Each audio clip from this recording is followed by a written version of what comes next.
Okay, this is take number, I don't know, 10. Again, it's one of those days where I really cannot speak probably. If I do some errors, mistakes, just ignore them. I'm not gonna retake this one now. So, this is the video for the expected value of the hunted. Now, expected value, that's just money-wise. You know, there's more value in this than money, but I, for myself, for my store, ask myself, is it worth opening this box and just sell the single cards? Just to make profit. That's all there is to it. And I publish this. I have all the details on Patreon, but these videos should help you as well to just make your own decisions. This is just the European market, card market. And here we go. So usually what I did is I started the last set, for instance. I started taking the prices a day after release, and then another 2 days after that, another 3 days after that, another 5 days, 7 days, 10 days, 14 days, and so on and so forth. So that we have this, you know, the more time that passes, the less the interest there is for these single cards. I know it would make sense to have a graph. You know, you can easily take these numbers and then do your own graphs, but I wanted to stick with this. But we've had a price increase. It really doesn't make sense to compare all these sets one by one to each other, but just for a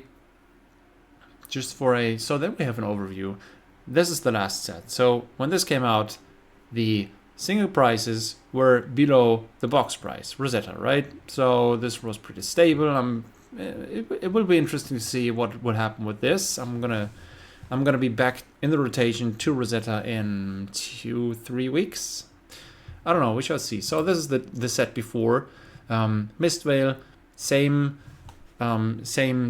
days after release, and then the single cards were more expensive than the box price. This came down all the way to here, and now it catched up, and the box prices even come down a bit. We've done this with Evo, which looked pretty. We've never seen this before. So prices going down and then expected value going up. This looks interesting. That's the reason why we're doing the mass opening of Bright Lights tomorrow, Sunday, the March the 9th, all day from 1:30 German time until we're done with, I don't know, about 10 cases. A bunch of patrons wanted to join, and that's going to be fun. Now, here's Dusk to Dawn. This is day of release. I should have just deleted this. This is way too high. So the day after release looked like this. Also, prices went below box price, a little bit over. Now catching back up. This looks so super good. I mean, it's totally worth opening all these boxes. It's crazy to see that the single cards are still worth a bunch. Last time we checked on the hunted, the expected value was higher than the box price. Here we go. Let's just look into these numbers. Now, that's the fabled Schism of Chaos in cold foil, 86. The price for the rainbow foil is 45, so up just a bit. I mean, the price is already low, so not much happening there. Oh, I'm sorry, I'm not gonna redo this. I'm just usually I put these pictures out of the way so we can see the numbers. Anyways, cold foil legendaries, quick dodge flexors for 169, blood splatter vest for 129.90. Here's the average. 90-30. Then the rainbow foil legendaries, 98.50 for the most expensive one, which is quick dodge flexors. 52.30 is the average price for the rainbow foil legendaries, so lowest price we've seen yet, which makes sense. At the beginning they usually go down. Also, it's an exception that the EVs go higher after such a short time like we've seen with these sets. But yeah, here we go. This is the Command & Conquer Extended Art. Super nice card. Didn't keep one, which might be good. I mean, I didn't pull one. I pulled one for a Patreon, but I didn't want to buy one for myself. Now, will I ever get this card because I want to have one? I don't know. But the thing is, the prices tend to go down. That's maybe positive for me to just buy one, right? Command & Conquer, non-foil, normal edition, 65. Then we've had the Marvels. Arachne slipped through the cracks. We've seen this price 165 going down hard from 270. Now it's back up to 180. Then we still have other marvels, and I should have worked on this. I'm sorry, there is so much to do. I'm sorry. I mean, be happy that I do this at all. I mean, nobody else is doing this, right? Now these switch places. 80 is what you pay for Fang. So hold on, this one right here goes down. So here we go. That makes sense. Here's the other marvels.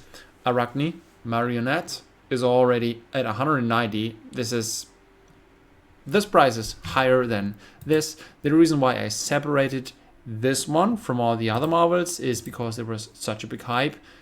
Highest pre-sale prices, and also pull rates from different sources in the internet that indicated that this is the one that's, you know, pretty scarce. I'm not sure anymore that this one was printed more often. I don't even think so. But yeah, that's it. 190. So more expensive than this, right? Slippy, less expensive than Mario. Keep that in mind. Just saying. Here we have 150 for Syndra. Yeah, and then the next one, 80 for Fang. And the average, now I'm searching the average. I don't have an average on here, but as you can see, it ranges from 20 to 190. That's crazy. Also, what I did is the first time the graphs for the Majestic foils and the Majestic non-foils, because we didn't know which ones were the expensive ones and which ones to put in the graph. You can't put 50 on one graph, right? So Kiss of Death extended art 85.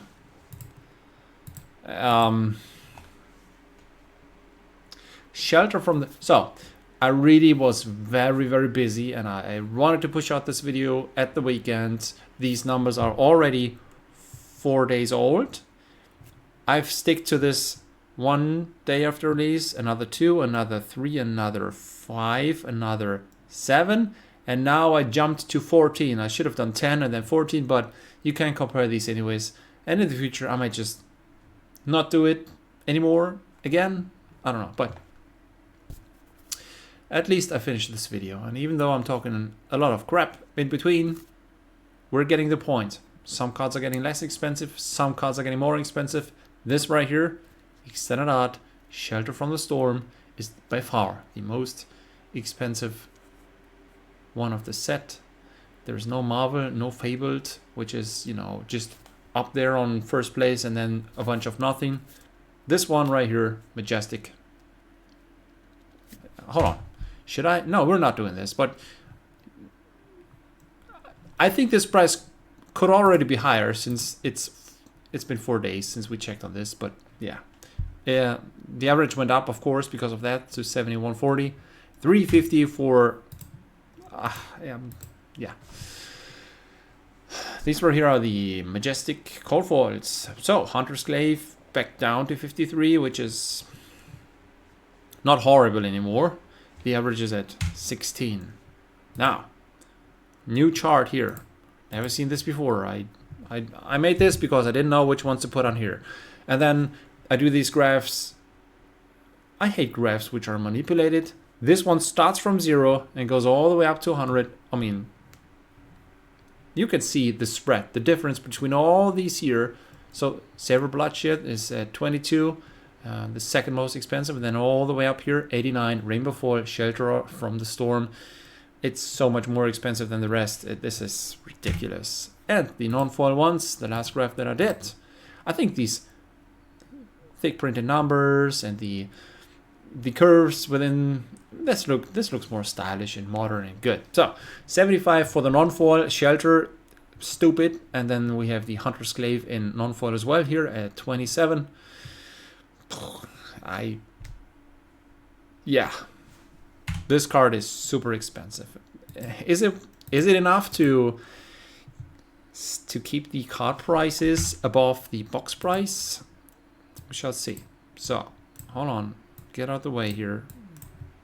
Now there's a bunch of not too expensive stuff. The rare Extended Art, Rainbow Foils, 29 cents per box. The Cold Foil Majestic Extended Odds, 43 cents per box. The Slippy per box, on average, 60 cents. We don't know the pull rates. These are just assumptions. There's nothing confirmed on the official homepage. It's just what we have found on the internet. Okay, so if the pull rate is twice as high as I thought, it's 120 per box. But yeah. Fabled Rainbow Foil 116, Fabled Cold Foil 151. What else can you get out of a box? This one right here, where we've just switched places. Hold on. That's easy. That's the easiest part of doing all this. It took so many hours just writing down all these card names, the links, the prices, doing the spreadsheet, putting up all these. It's just. Thanks for everybody who supports me. Thanks for the people in chat who make this a fun hobby. And thanks for the patrons who just support me. So that really, after 3 years, this week, 3 years ago, I did my first Fab video. I was in Fab before, but I just didn't want to do YouTube. But yeah, anyways, Majestic. Cold Foils, 218. The Command & Conquer Extended Odd, 247. Command & Conquer regular version, legendary, 347. And the Extended Odd Majestic Foils, 660 per box.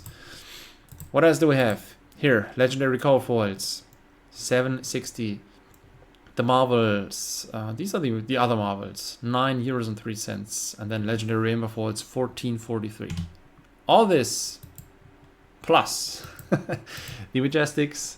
Majestic Rainbow Foils 12.52, the Majestic Non-Foils 30. Is this correct? Oh yeah, sure, they all went down in price. It's a mess. But yeah, Majestic Non-Foils 31.83, that's still a bunch per box. Even though the box is almost at like, what, 100? Here we go. The box is at 100. The single cards are worth 94.10.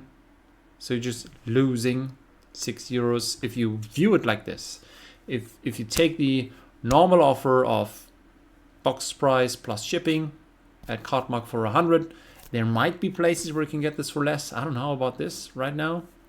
And then obviously Cardmarket-low prices. These, I mean, it's 4 days ago. This might be lower now.